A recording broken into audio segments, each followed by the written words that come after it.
नमस्कार बंधुरा स्मृतिरेखा क्रिएशने आपनादेर सबाइके स्वागत जानाई। आज आमी आपनादेर साथे एकटा पातुरिर रेसिपि शेयर करब। गरम भातेर साथे पातुरि किन्तु खेते खूबई भालो लागे, सेटा जे कोनो पातुरिई होक। और पुजोर समय विभिन्न रकम स्पेशल रान्नार मध्य किन्तु एई पातुरिटाও आपनारा राखते पारेन।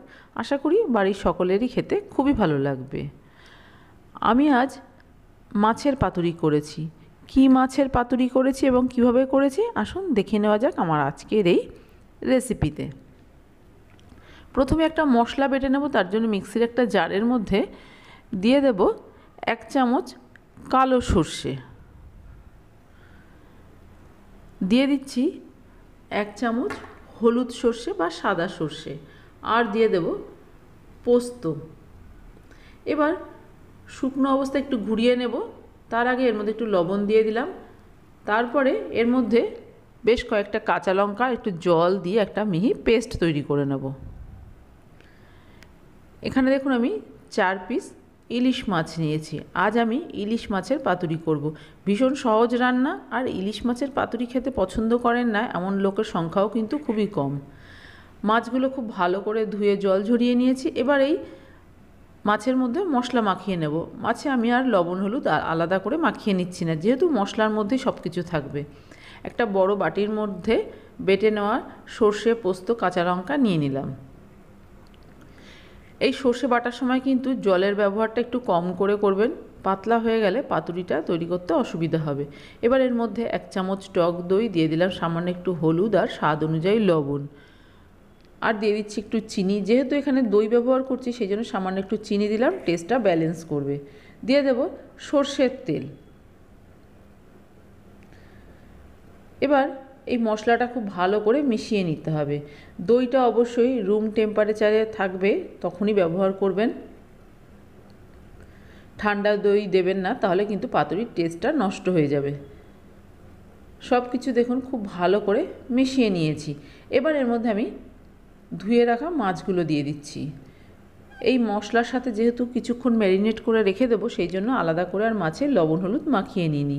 এখানেই সব কিছুই দেওয়া আছে।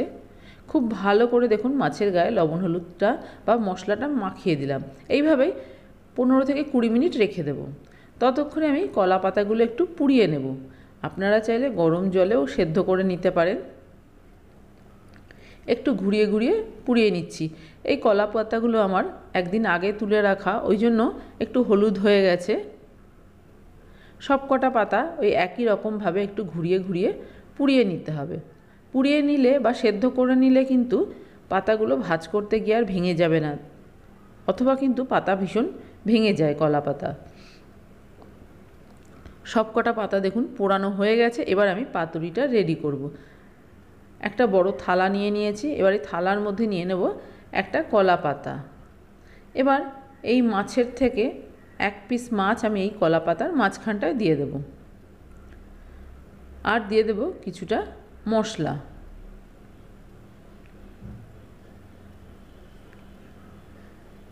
দিয়ে দিচ্ছি একটা কাঁচা লঙ্কা। এটা ইচ্ছা হলে দেবেন, না হয় বাদও দিতে পারেন। এবার পাতাটা ভালো করে প্রথমে ভাঁজ করে নিতে হবে। পাতুরি করার জন্য চেষ্টা করবেন কলা পাতাটা যেন একটু বড় হয়, আর ছোট হলে দুটো পাতা একসাথে করে নেবেন। বড় পাতা হলে মাছটা এইভাবে ভাঁজ করে নিতে খুব সুবিধা হবে, বেরিয়ে যাবে না মশলা বা কিছুই বেরিয়ে যাবে না। এবার একটা বড় সুতো দিয়ে দেখুন ঘুরিয়ে পেঁচিয়ে ভালো করে বেঁধে দিতে হবে। দেখুন একটা মাছ কিন্তু আমার একদম রেডি হয়ে গেল। একদম ঠিকঠাক করে বেঁধে দিয়েছি। একটু বড় সুতো নিলে আর বড় কলা পাতা নিলে মাছগুলো খুব সুন্দরভাবে কিন্তু এইভাবে ভাঁজ করে নেওয়া যাবে। আরও একটা মাছ আমি একই রকমভাবে পাতায় মুড়ে নিচ্ছি। এই কাজটা কিন্তু ভীষণই সহজ। একই রকমভাবে দেখুন পাতাটা এইভাবে মুড়ে দিচ্ছি।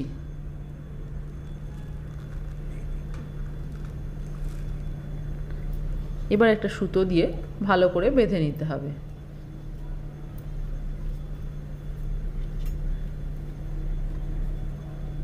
এইভাবেই আমি বাকি যে পাতুরি দুটো করব সেগুলো একবারে বেঁধে নিয়ে ফেরত আসছি। দেখুন সব কটা মাছ আমার কলা পাতায় মোড়া হয়ে গেছে। এবার আমি মাছগুলো ভেজে নেব। তার জন্য গ্যাসে একটা কড়াই বসিয়ে গরম করে নিয়ে এর মধ্যে দিয়ে দেব অল্প একটু সর্ষের তেল। খুব বেশি তেলের প্রয়োজন নেই। এবার এই তেলটা গরম করে নিয়েছি, দেখুন এর মধ্যে এই কলা পাতায় মোড়া মাছগুলো এক এক করে দিয়ে দেবো। আর গ্যাসের ফ্লেমটা আমি মিডিয়ামে রেখে ভেজে নেব, তাহলে মাছগুলো ভেতর থেকে খুব সুন্দরভাবে ভাজা হয়ে যাবে, কাঁচা থাকবে না। হাই ফ্লেমে আমি ভাজবো না, তাহলে কলা পাতাটা তাড়াতাড়ি ভাজা হয়ে যাবে, মাছ ভাজা হবে না বা মাছটা ঠিকঠাক সেদ্ধও হবে না। দেখুন একটা দিক একটু ভাজা হয়ে গেছে, এবার অপর পিঠটা উল্টে দিচ্ছি, দিয়ে একই রকমভাবে একটু সময় নিয়ে ভেজে নেব। এইভাবে উল্টে পাল্টে ভালো করে ভেজে নিতে হবে। দেখুন বেশ কিছুক্ষণ উল্টে পাল্টে সবকটা মাছ ভেজে নিয়েছি। এবার এই মাছগুলো আমি তুলে নেব। দেখুন ঠিকঠাক করে ভাঁজ করে বেঁধে দিয়েছিলাম, সেই জন্য কিন্তু কড়াইয়ের মধ্যে একটুও মশলা বেরিয়ে যায়নি। একটা মাছ আমি আপনাদের একটু দেখিয়ে দিচ্ছি। ভীষণই গরম এখন,